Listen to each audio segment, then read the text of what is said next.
Welcome to my channel The Crime Files।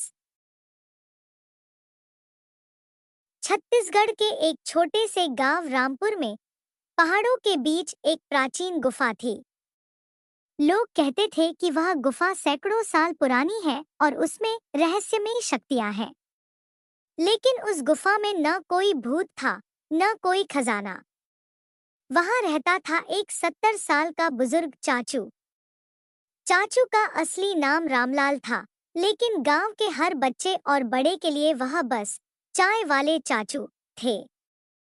चाचू की गुफा में कोई तिलिस्मी रहस्य नहीं था, बल्कि वहां चाय की एक छोटी दुकान थी।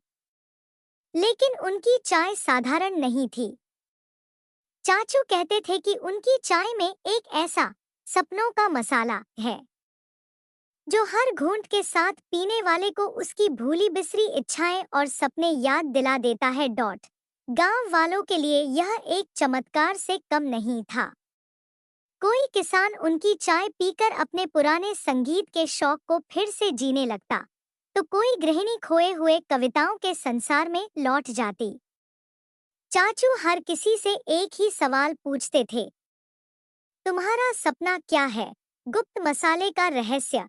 एक दिन एक बच्चा, अर्जुन, जो बेहद जिज्ञासु था, चाचू से पूछ बैठा, आपकी चाय में ऐसा कौन सा मसाला है जो हमें हमारे सपने याद दिलाता है? चाचू मुस्कुराए और बोले, यह मसाला तुम्हारे अंदर है, मैं तो बस उसे बाहर निकालने में मदद करता हूँ। अर्जुन ने सोचा कि यह कोई चालाकी भरा जवाब है, लेकिन जब उसने चाय की हर घूंट के साथ अपने पुराने चित्रकारी के सपनों को जागते देखा, तो उसे समझ आया कि चाचू सच कह रहे थे। गुफा की विदाई। कई साल बीत गए। चाचू की गुफा अब मशहूर हो चुकी थी।